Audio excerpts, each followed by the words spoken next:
Fils, c'est quoi le vrai bilan de notre président de la République? C'est quoi? Regardez sur l'erreur.net.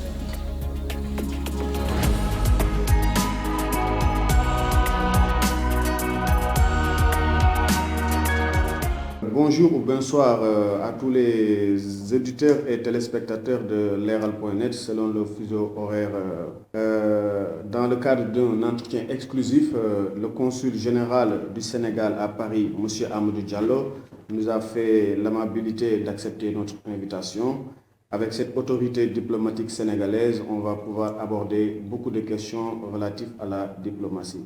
Monsieur le consul, l'Herald.net vous dit bonsoir. Bonsoir. Je salue tous les spectateurs de l'Herald.net et je vous encourage sur le travail d'information que vous faites pour nos compatriotes et en particulier ceux qui sont à l'étranger. Merci d'avoir quand même accepté cette sollicitation d'interview. Voilà. Dans le vif du sujet, monsieur le consul, vous venez de terminer un voyage de travail en Guyane. Est-ce que vous pouvez nous faire l'économie de ce voyage en notre paix?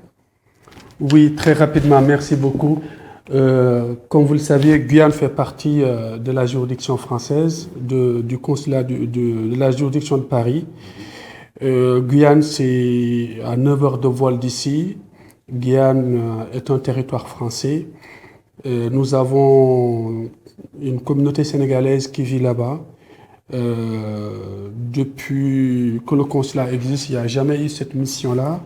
Et moi, depuis que je suis en poste, depuis 5 ans, j'ai toujours pensé à régler ces problèmes parce que j'ai souvent reçu des Sénégalais ici, des Sénégalais de Guyane ici à Paris, pour ceux qui ont pu faire ce déplacement. Mais la majorité d'entre eux ne peuvent pas faire ce déplacement parce qu'ils étaient coincés, ils n'ont pas de titre de séjour, ils n'ont pas de passeport. Et donc, il fallait que je fasse cette mission. Sur instruction donc, des autorités sénégalaises, donc du gouvernement et en premier lieu du chef de l'État, qui était là-bas il y a 2 ans. C'est important parce que nous avons pu, donc grâce à cette mission, régulariser beaucoup de Sénégalais. Nous avons fait plus de 60 passeports. Nous avons fait presque une centaine de cartes d'identité nationale. Nous avons fait beaucoup d'actes d'état civil. Donc tout cela a contribué aujourd'hui à régler leurs problèmes. Et parallèlement à ça, j'ai eu l'opportunité de rencontrer les autorités de la préfecture et de la mairie qui m'ont quand même dit quelque chose de très bien sur la communauté sénégalaise. Je tiens à le souligner. Et il n'y a aucun Sénégalais en prison en Guyane, c'est important. Il n'y a aucun Sénégalais qui est mêlé dans des histoires de trafic ou en tout cas qui a eu des problèmes de justice. C'est important. Ce sont des vrais ambassadeurs de notre Sénégal, de notre pays. Ils sont reconnus dans le pays et les autorités ont salué vraiment leur comportement. Et j'ai été très content d'entendre ça des autorités. Et avec eux, j'ai aussi évoqué des programmes de partenariat avec des villes. Comme vous le savez, Guyane est à 3 heures de Dakar. Nous avons Félix Éboué, qui est quand même un lien entre le Sénégal et la France, parce que le président Léopold Sédar Senghor a eu comme première épouse, je pense, la fille de Félix Éboué. Ensuite, nous avons une communauté guyanaise qui vit aussi au Sénégal. Et voilà, donc ce sont des pays qui peuvent avoir un lien. Et nous avions un consul honoraire là-bas, qui est décédé en 1982. Ensuite, la ville de Thiès était jumelée à la ville de Guyane, mais il n'y a pas eu de suite. Nous avons évoqué toutes ces questions-là pour aujourd'hui reconnecter Guyane et le Sénégal via donc, la ville de Thiès ou la ville de Saint-Louis ou la commune de Gorée. Donc il y a eu des perspectives d'échange et j'en ferai part aux autorités de ces localités pour pouvoir travailler sur ces questions qui sont hautement importantes pour le devoir de mémoire. Monsieur le consul, on sait que les services consulaires sont assez stratégiques par rapport à la communauté qui est à l'extérieur. Comment, si vous vouliez nous présenter le consulat, comment ça marche, l'organigramme concrètement, vraiment présenter une fiche et aussi le contenu, qu'est-ce que vous allez nous dire? Vous savez, c'est vrai que souvent on a une image restrictive du consulat de nos consulats de façon générale. Et je voudrais vraiment, et ça je le dis avec force, remercier les autorités sénégalaises qui mettent beaucoup de moyens sur nos représentations consulaires, contrairement à ce qu'on pense. Moi, je suis en poste depuis 5 ans. Et depuis 5 ans aujourd'hui, nous avons amélioré nettement la mise à disposition des passeports. Aujourd'hui, à Paris, tout Sénégalais qui se présente à Paris et qui a les documents requis repart avec son passeport le même jour. Vous vivez n'importe où, je ne dis pas seulement en France, mais en Europe, vous prenez votre rendez-vous, vous venez à Paris le même jour, votre dossier est traité et vous repartez le même jour. En plus de cela, les autorités ont mis en place aussi un service de carte d'identité ici. C'est-à-dire à partir de Paris, vous pouvez demander votre carte d'identité nationale. Et en plus de cela, sur quand même des moyens que nous avons, que ce soit Paris ou les autres consulats, nous avons mis en place ce qu'on appelle les consulats mobiles. Parce que nous couvrons de grandes juridictions et les Sénégalais doivent toujours, partout où ils se trouvent, avoir la même équité en termes de traitement des services publics. Que ce soit un Sénégalais en Guyane, qu'un Sénégalais à Paris, il doit avoir accès aux documents administratifs. Donc l'État travaille sur ça. Nous ne pouvons pas, donc nous avons aujourd'hui mis en place des consulats mobiles qui nous permettent d'aller en France et dans les foyers au plus près de nos compatriotes. Nous les assistons sur le plan social, nous les assistons parce que contrairement à ce qu'on pense, nous avons des Sénégalais qui ont beaucoup de difficultés sur le plan administratif et sur le plan social. Donc nous essayons de les aider, de les assister. Nous nous rendons dans les hôpitaux, nous nous rendons dans les prisons. Il nous arrive même de faire des passeports dans les hôpitaux. Un Sénégalais qui est malade et qui ne peut pas sortir de son hôpital et qui a besoin de ce document pour continuer son traitement, nous envoyons une équipe sur place. Un Sénégalais qui est en prison, nous envoyons une équipe sur place. Un Sénégalais qui a des difficultés à Besançon, nous nous déplaçons jusqu'à Besançon. Nous allons dans les tribunaux pour montrer que nous sommes présents. Quand un Sénégalais, je ne le souhaite pas, décède dans des conditions extrêmement difficiles, nous allons nous présenter aux autorités locales pour leur dire que nous suivons ce dossier, pour que ce dossier ait un suivi beaucoup plus rigoureux. Donc, je pense qu'il y a un effort aujourd'hui qui est fait par les autorités du Sénégal en matière de mise en place de capacités techniques et de moyens humains pour apporter des réponses à la communauté sénégalaise qui est éparpillée dans le monde. Monsieur le consul général du Sénégal en France, le consulat général du Sénégal en France administre l'une des plus fortes communautés sénégalaises à l'étranger, avec une bonne proportion de cadres et d'intellectuels souvent très critiques et exigeants. Comment parvenez-vous à gérer une communauté aussi hétéroclite ?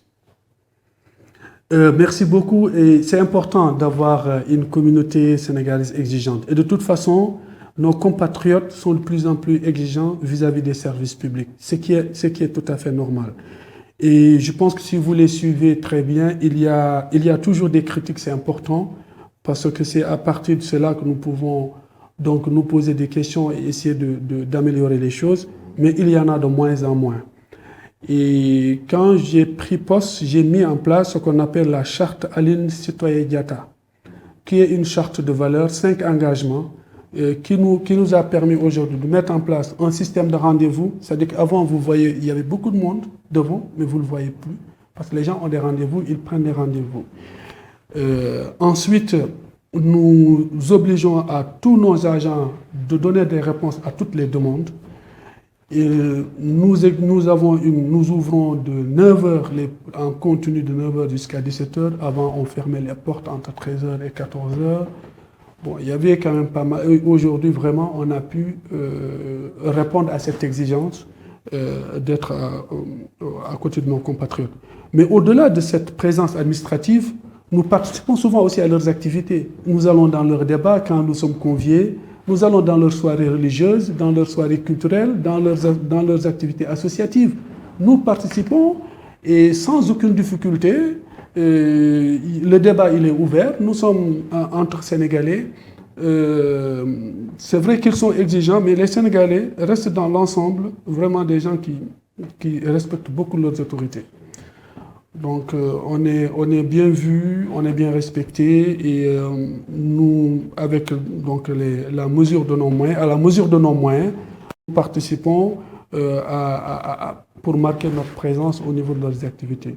Je pense que tout cela a permis d'améliorer nos relations avec cette communauté sénégalaise que vous dites composée d'intellectuels, d'étudiants, d'ouvriers, de migrants, de façon migrants traditionnels qui vivent dans les foyers.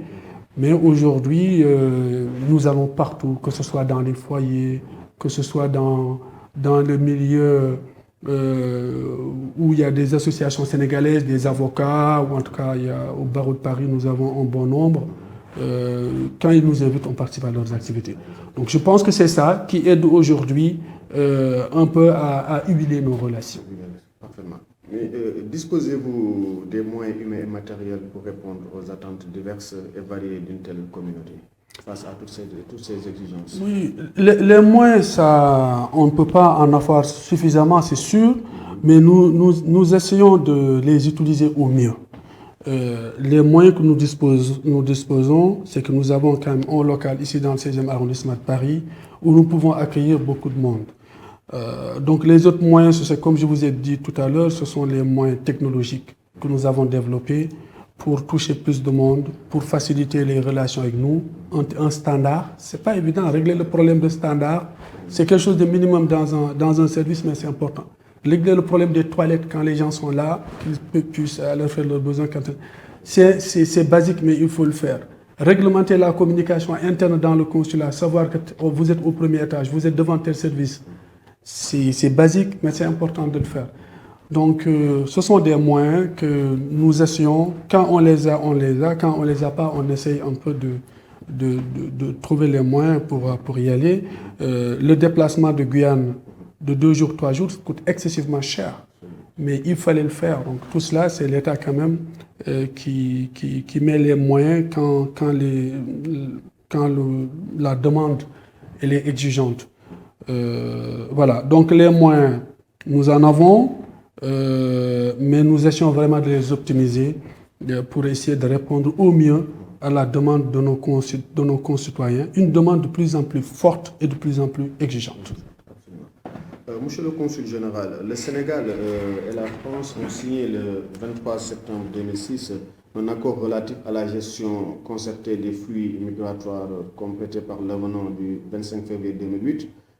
Quel bilan faites-vous de l'application des dispositions de cet accord? Je pense que c'est l'accord le plus suivi entre les deux pays. Donc nous avons effectivement cette convention, elle est signée, comme vous l'avez dit, et depuis ce temps, chaque année, nous nous réunissons alternativement à Paris et à Dakar pour évaluer ce que nous avons fait sur l'année N-1. Façon bilatérale. Donc notre prochaine réunion, c'est le 7 et 8 décembre ici à Paris, où nous rencontrons pour voir ce qui a été fait durant cette année et les choses à améliorer. Donc nous avons en quelque sorte un observatoire de cette convention qui nous permet à chaque fois d'améliorer cette convention pour que chaque partie puisse s'y retrouver. Parce que quand on dit convention, ça veut dire qu'on a créé un texte de droit. Et un texte de droit, ce sont des obligations et ce sont des droits aussi. Donc nous négocions avec nos partenaires français et nous essayons de nous mettre à niveau parce que nous sommes dans un contexte qui évolue et forcément cette convention, elle évolue pour s'adapter au contexte. Alors, le bilan que j'en fais, c'est que ça nous permet, nous, d'avoir de contact avec les autorités françaises. Donc, chaque fois qu'il y a un document qui est délivré conformément à la convention du flux migratoire, ce document, il doit être arrimé sur le document de la convention. Donc, il faut qu'on sache est-ce que le document il est en cohérence avec ce qui est écrit. Donc ça nous permet déjà de garder le contact parce que nous ne sommes pas toujours d'accord sur les textes, c'est l'interprétation des textes. Et c'est pour cela que nous nous rencontrons régulièrement pour que nous ayons la même lecture des textes. Ce n'est pas normal parce que chacun tire la couverture vers ça. Moi, je tire vers le Sénégal, ce qui m'intéresse, Les Français, c'est normal qu'ils tirent vers la France, mais en tout état de cause, nous avons un intérêt commun qui est de gérer ce flux migratoire. Pourquoi c'est important? Parce que nos compatriotes ont besoin de voyager. Et quand ils ont besoin de voyager, ils ont besoin d'obtenir des visas. Et quand les autorités françaises délivrent leurs visas, ils veulent aussi que ceux qui partent reviennent. Mais que ceux qui partent et restent puissent aussi trouver des titres de séjour conformément à la réglementation de leur pays. Donc le texte, c'est ça qu'il couvre en fait. Donc nous étudions ça ensemble pour que chacun puisse s'y retrouver parce que chacun a intérêt à ce que cela se passe bien. Absolument. Comment gérez-vous, d'ailleurs vous l'abordiez tout à l'heure, comment gérez-vous en particulier la question hautement sensible du retour des migrants en situation irrégulière? Oui, c'est une question sensible. C'est une question sensible qui est parfois très difficile, c'est vrai. Mais nous avons aujourd'hui, tous les mardis, nous recevons des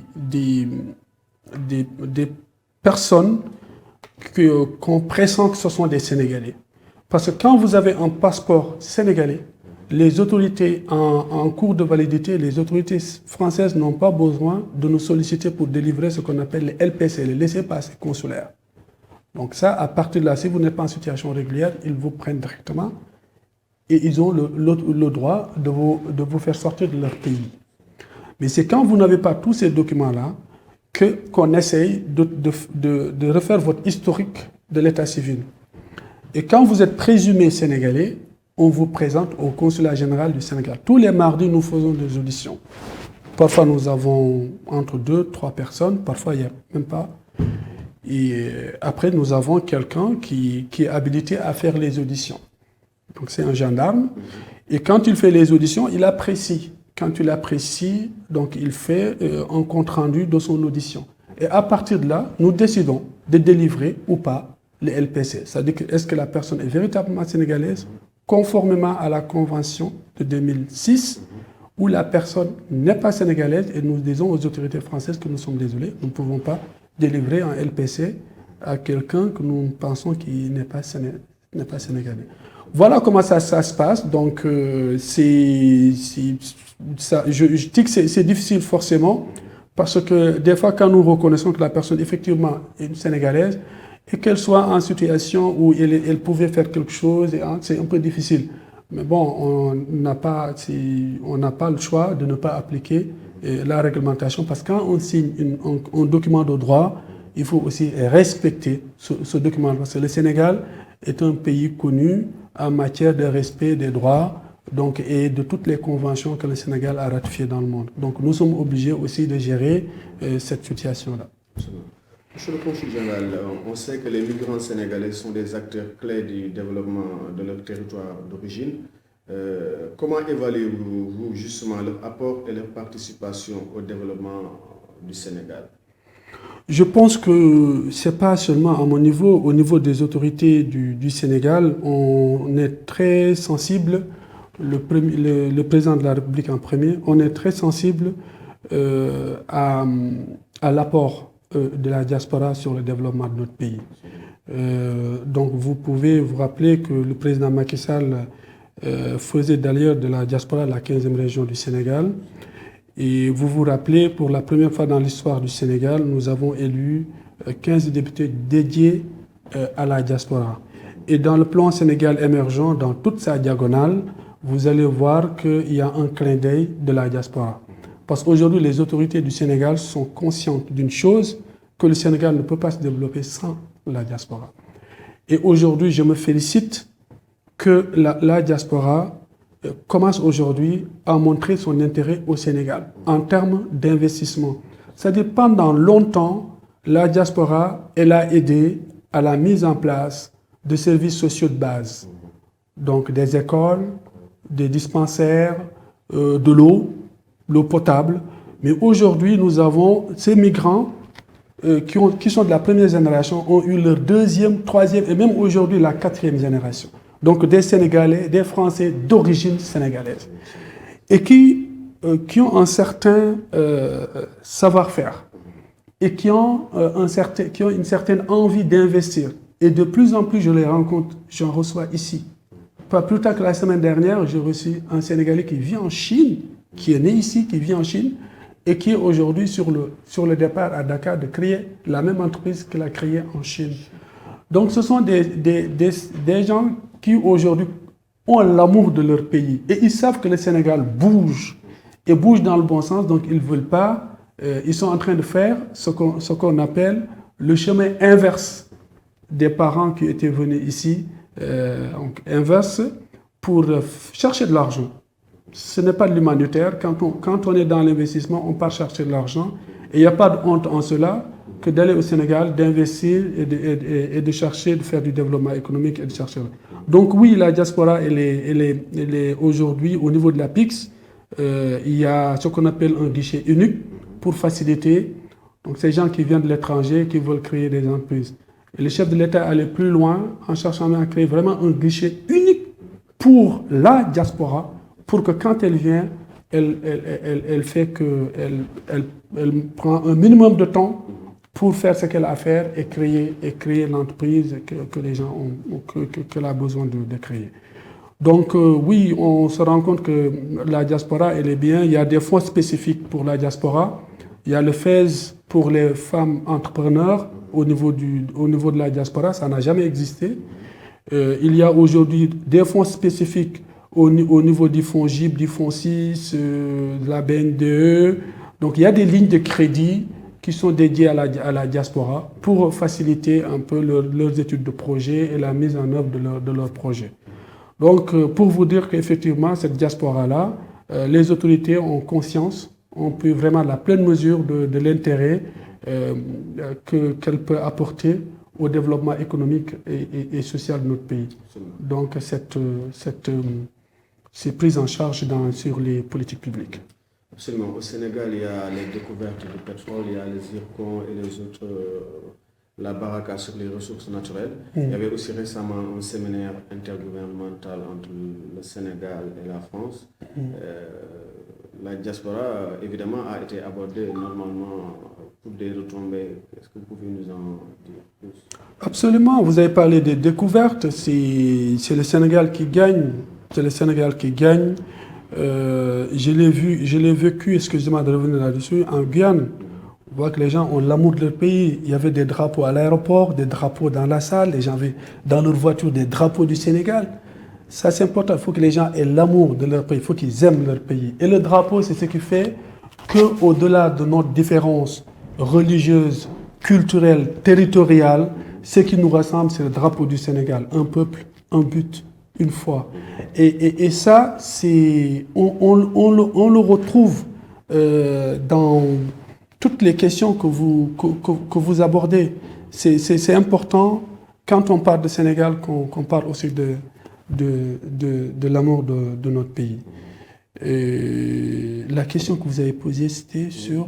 Oui, les retombées, est-ce que lors du séminaire... Oui, le séminaire, oui, le séminaire. Des canaux pour faciliter oui, le séminaire, on a même... Absolument. On a parlé, il y a même aujourd'hui une ligne de crédit pour promouvoir le partenariat avec la diaspora et des partenaires institutionnels au Sénégal, notamment les collectivités locales. Donc, on sait, donc ça c'est les autorités gouvernementales françaises savent aujourd'hui l'importance ou le rôle moteur que peut jouer la diaspora dans aujourd'hui cette émergence du Sénégal. Ce qui fait qu'il y a, et ça je remercie vraiment cette prise de conscience des autorités françaises. Comme le président Macky Sall l'a dit, nous ne tendons pas la main. Nous avons le président Macky Sall a mis en place le plan Sénégal émergent pour dire voilà comment je vois le Sénégal, voilà le chemin que je veux tracer. Si vous voulez m'aider, aidez-moi à bien tracer le chemin là pour aller vers l'émergence économique du Sénégal. Donc ça c'est important et le premier partenaire aujourd'hui du Sénégal sur ces questions-là, c'est la France. Ce qui fait que quand nous rencontrons, forcément la question de la diaspora revient parce que ce qui consolide les relations entre le Sénégal et la France, c'est la communauté franco-sénégalaise.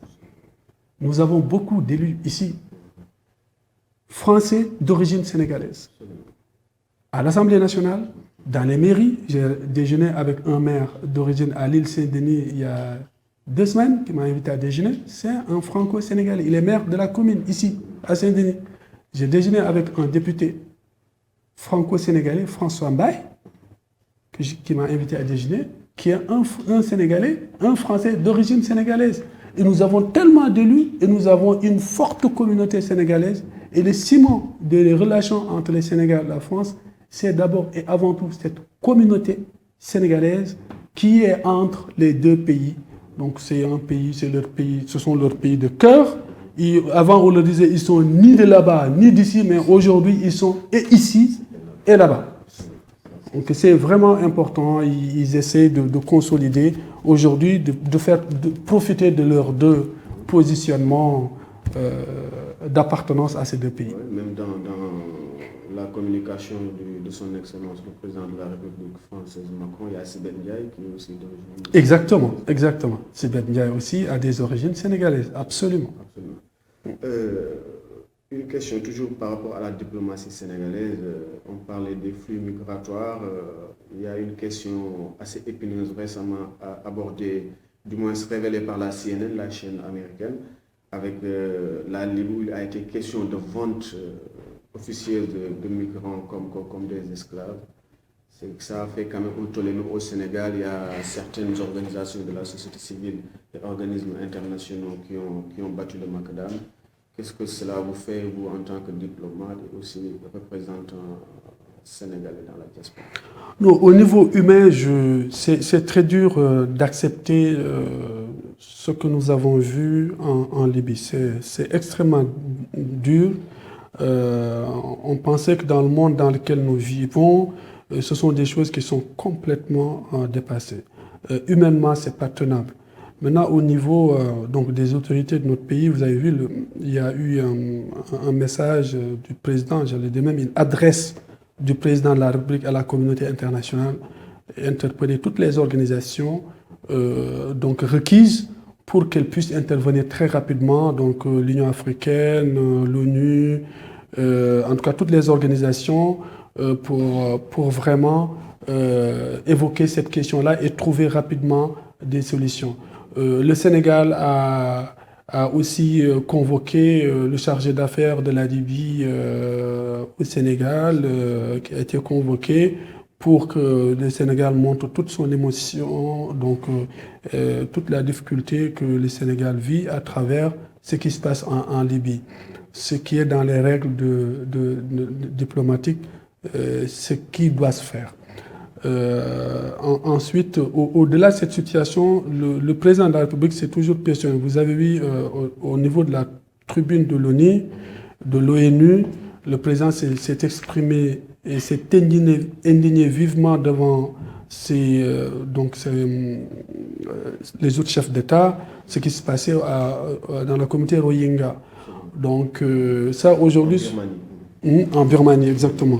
Donc ce sont des questions sur lesquelles aujourd'hui les autorités sénégalaises sont très sensibles et donc portent vraiment le combat en main et pour essayer de trouver des solutions. Au niveau de la communauté sénégalaise, c'est pareil. Le Sénégal, c'est le pays de la Teranga. C'est un pays où nous avons des valeurs. Des valeurs religieuses, mais des valeurs culturelles, où nous avons toujours de considération avec l'humain. Nous avons une coexistence pacifique entre les communautés, nous avons une cohésion nationale. Donc c'est normal que les Sénégalais s'expriment par la voie revendicative par rapport à ces questions-là. Donc moi je suis indigné, comme tout le monde, par rapport au fait de voir qu'on peut vraiment, en 2017, voir qu'on peut évoquer l'esclavagisme dans ces pays-là. Je suis vraiment indigné. Absolument. Un autre problème, et aussi un problème qui défraie la chronique, à savoir l'ancien chef de la diplomatie sénégalaise, M. Cheikh Tidiane Gadio, Il y a toujours la présomption d'innocence, mais il est empêtré, entre guillemets, dans des problèmes aux États-Unis d'Amérique. Vous, en tant que diplomate représentant le Sénégal ici en France, quels sont vraiment votre Oui, vous savez, Cheikh Tidiane Gadio est pour moi avant tout un frère. Donc nous appartenons tous à la même contrée. Donc nos villages, il n'y a même pas 5 km. Nous sommes issus de la même communauté au village. Donc c'est vraiment un frère. Je connais toute sa famille. Et c'est quelqu'un pour qui j'ai beaucoup de respect par rapport à son parcours exceptionnel. Et en plus, c'est quelqu'un quand même qui a occupé de très hautes fonctions au niveau de l'État. Il a été ministre des Affaires étrangères et des Sénégalais de l'extérieur. Donc c'est difficile quand j'ai appris ça. C'est difficile. Moi, je suis sûr qu'il va s'en sortir. C'est quelqu'un qui est très digne, qui a beaucoup de qualités humaines. Les autorités sénégalaises donc sont très sensibles sur cette question-là.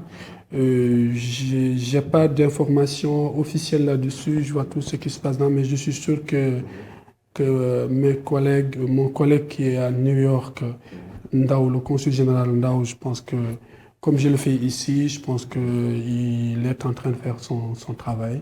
Je pense que voilà, je le souhaite en tout cas, je souhaite qu'il sorte de cette situation. Je suis très peiné d'apprendre qu'il est que cette affaire-là est arrivée. Mais c'est un homme qui a la foi. Je connais toute sa famille. Et c'est des gens qui ont beaucoup de foi. Et je suis sûr que dans cette difficulté, la foi va l'aider à passer cette période. Monsieur le consul général, l'aéroport international Blaise Diagne va être inauguré le 7 décembre prochain. Je suis sûr même que l'aéroport Léopold Sédar Senghor va être un aéroport militaire, si je ne me trompe pas. On parle de PSE, on parle de terre, on parle de projets par rapport au plan Sénégal émergent. Comment vous appréhendez cette réussite? Parce que quoi qu'on dise, ça pourrait être une réussite sur le plan infrastructurel. Mais en tout cas, c'est une très bonne nouvelle pour le Sénégal qu'on puisse inaugurer un aéroport de cette dimension. C'est un projet structurant. Un projet structurant, ça veut dire que quand le projet il est mis à jour, il est mis au point, il y a beaucoup d'autres choses qui vont graviter autour du projet en termes de développement économique. On ne parle pas de transport, les taxis, la restauration, les bagagistes, les assurances, les transports en commun, l'énergie, les habitations. C'est un gros projet structurant qui est important. Et en plus, c'est un projet qui a une grande envergure, parce que c'est un projet qui a l'ambition vraiment de jouer un rôle stratégique au niveau de la sous-région. Je pense que peut-être on voit pas encore l'intérêt que ça. Vous savez, ici en France, la première plateforme économique en France, c'est le pôle de Roissy. Roissy-Charles de Gaulle, c'est le premier pôle économique de France. Le nombre d'emplois qu'il y a à Roissy, il n'y en a pas dans un autre territoire en France. Ça n'existe pas. Donc c'est un projet immense, important pour notre pays en termes déjà d'image, parce que c'est un aéroport de dernière génération. Ensuite, en termes de modernisation de notre pays et surtout sur la stratégie de l'émergence économique du Sénégal. On ne peut pas émerger si on n'a pas des infrastructures de ce niveau-là. C'est important parce que le Sénégal a un positionnement stratégique au niveau monde. Et si en plus de ce positionnement-là stratégique, nous avons aujourd'hui un aéroport, nous allons développer d'autres réseaux de transport et puis beaucoup d'autres choses. On a une zone économique spéciale autour de cet aéroport. Nous avons les autoroutes qui vont arriver sur l'aéroport et qui vont irriguer le reste du pays. Moi, je pense que très franchement, c'est une très bonne nouvelle pour le Sénégal et pour tous ceux qui aiment ce pays-là. Et je suis sûr que dans les années à venir, et c'est un challenge aussi, parce que gérer une infrastructure comme ça, c'est pas facile. C'est un challenge. C'est-à-dire qu'on va relever notre niveau d'expertise et notre niveau de formation et notre niveau de compétition dans le monde. Donc aujourd'hui, ça veut dire que les autorités sénégalaises ont fait de cet aéroport-là un challenge, une ambition, et vraiment de placer haut la barre. Et ça, il faut prendre ce risque-là. Ce n'est pas évident parce que rien ne nous prédestine à prendre ce risque-là. Quand vous regardez l'histoire du Sénégal, quand vous arrivez à ce niveau-là, on va dire « Ouh, mais lui, il est très courageux. Pourquoi il le fait ?» Mais c'est avoir le courage, c'est ce qu'on appelle avoir de l'ambition pour son pays et pour les générations futures. Et très franchement, c'est une chose qui va complètement changer notre pays. C'est un projet structurant. Il faut vraiment qu'on retienne, c'est un projet structurant qui va changer beaucoup de choses dans notre pays. C'est comme, je ne sais pas, on crée un nouveau cœur dans votre système. On crée un cœur, mais qui prend encore beaucoup plus de dimensions que le cœur que vous aviez avant. Donc, c'est un projet important et c'est un projet qui va à coup sûr donner une nouvelle envergure à notre pays en termes de mobilité aérienne, mais aussi en termes de mobilité aérienne au niveau international. Donc, je parle du Sénégal et du monde, de l'autre partie du monde, mais le Sénégal aussi est la partie africaine. Donc, les capitales africaines, ce sera une ouverture, une facilité de mobilité entre les territoires. Et ça, en termes de développement économique, ça peut vraiment apporter quelque chose d'important pour notre pays. Parfaitement. Une dernière question, monsieur le consul général. On sait que sur le plan diplomatique, il y a les ambassadeurs attitrés, mais aussi il y a des ambassadeurs, disons, officiels sur le plan culturel, et aussi il y a les chanteurs, les footballeurs. Récemment, on a vu un événement comme le Bercy à l'accord Orana Hotel avec Youssou Ndour, quand même cristallisé toute une diaspora qui a chanté, qui a dansé, qui était quand même heureuse. Comment vous appréhendez cette soirée qui a été déroulée ici sur le plan diplomatique, entre guillemets, et aussi la qualification du Sénégal à la Coupe du Monde, d'une pierre deux coups? Non, au fait, peut-être j'ai pas bien compris la question, mais voilà. Au niveau des passeports diplomatiques, c'est ça que vous avez parlé. Non, Youssou Ndour, en tant qu'ambassadeur culturel du Sénégal, qui a fait une grande soirée, qui a cristallisé toute la diaspora. Ah oui, d'accord. Un mot sur la qualification du Sénégal. Ah oui, super. Non, mais au fait, Youssou Ndour, vous savez, le ministre Youssou Ndour, c'est une chance pour nous, les Sénégal. C'est une chance pour nous. Youssou Ndour est l'ambassadeur du Sénégal avant d'être ministre de la République, avant d'être l'ambassadeur, ministre conseiller qu'il est au niveau du président de la République. C'est vraiment un ambassadeur. Il a fait amener le Sénégal partout dans le monde. Et remplir Bercy, et moi j'y étais, le niveau de remplissage de Bercy, il faut vraiment avoir du talent pour ça. Et ça, pour nous, moi qui ai vécu ça, en tant que représentant officiel du Sénégal ici en France, c'est quelque chose qui va me marquer pendant tout le restant de ma vie. J'étais là à côté de Youssou Ndour, je lui ai parlé dans la journée. Oui, toutes les autorités, et vraiment c'est une fierté pour nous d'avoir un Sénégalais qui arrive et qui remplit Bercy à ce niveau-là, et la soirée a été d'une qualité mais exceptionnelle du début jusqu'à la fin de la soirée. Donc ça c'est vraiment un grand plaisir et qu'on retire de là quand on dit que voilà, je représente cette communauté-là. Lors de cette soirée, tout le monde a compris que la qualification du Sénégal à la Coupe du Monde est un plus pour notre pays. Parce que dans l'histoire de notre pays, c'est la deuxième fois que nous allons participer à cette compétition de la Coupe du Monde en Russie. Je pense que là aussi, ce sont des signes. Vous aviez parlé tout à l'heure du pétrole, du gaz, et là vous avez la Coupe du Monde. Ce sont des signes que quand même nous avons la baraka. Nous n'avons, je ne sais pas si notre équipe elle est meilleure que, mais en tout cas aujourd'hui, moi, je pense que c'est positif pour nous.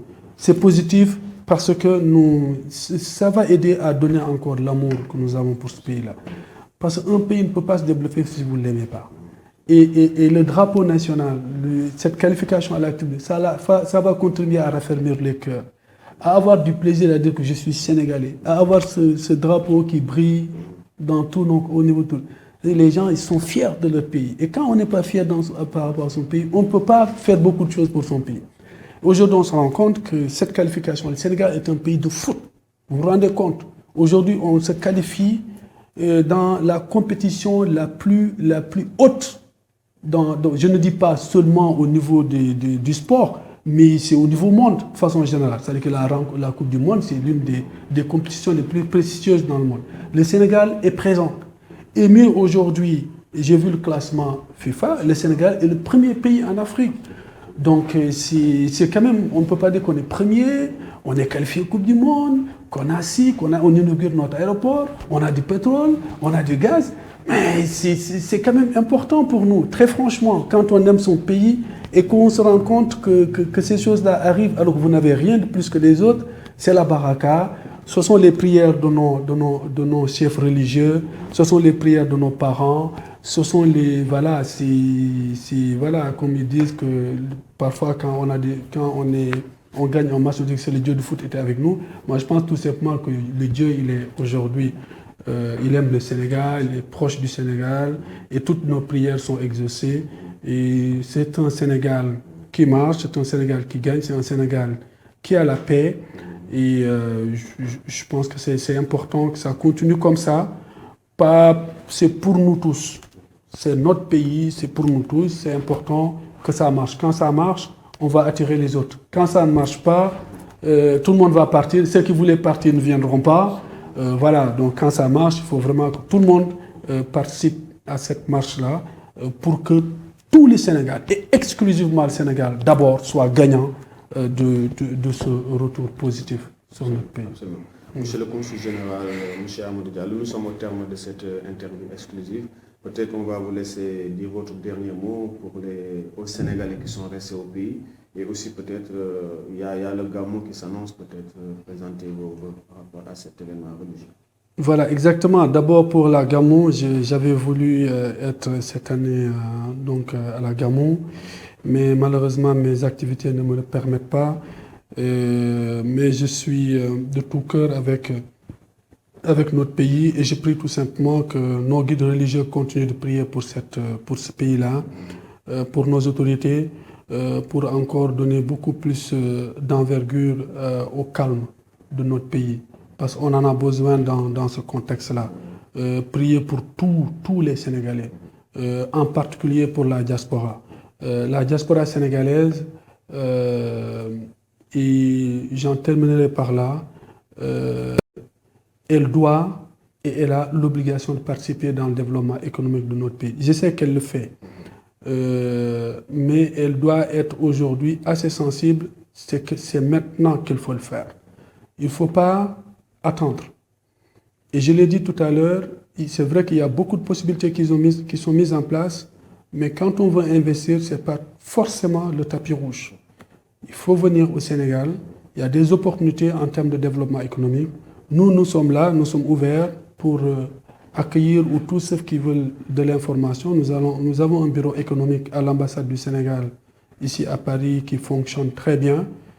Toutes les informations sont disponibles. Donc les gens peuvent venir chercher des informations qu'il faut pour essayer de réaliser leur projet de rêve pour le Sénégal. Et je salue toute la diaspora où qu'elle se trouve dans le monde. Je continue de dire que nous sommes tous des ambassadeurs de notre pays à l'étranger. Il n'y a pas mieux que de vendre la meilleure image possible de notre pays à l'étranger. Notre pays le mérite, les dirigeants de ce pays le méritent, la communauté sénégalaise le mérite. Et il faut toujours que nous continuions à représenter notre pays de la meilleure façon possible. Merci, monsieur le consul. C'est moi. C'était un honneur pour Leral.net. C'est moi. Merci beaucoup. Fils, c'est quoi le vrai bilan de notre président de la République? C'est quoi? Regardez sur Leral.net.